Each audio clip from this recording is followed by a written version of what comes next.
যোৱাকালি আছিল আমাৰ গাঁৱৰ ভাগৱত অনুষ্ঠানৰ দ্বিতীয়টো দিন আৰু মই সন্ধিয়া গৈছিলোঁ আৰু এইফালে দেহা মানুহ মই এইফালে ভাগিনজনী গৈছিলোঁ আৰু তাৰে কিছু অংশ আপোনালোকৰ মাজলৈ এৰি দিছোঁ।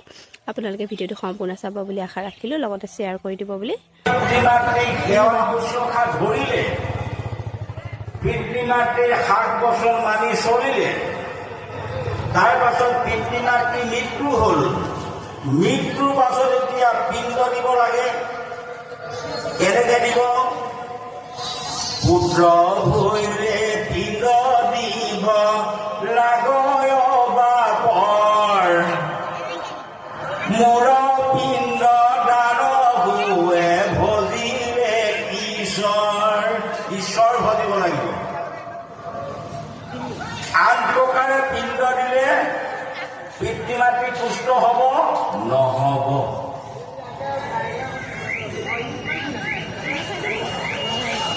তেতিয়া ঈশ্বৰ ভক্তি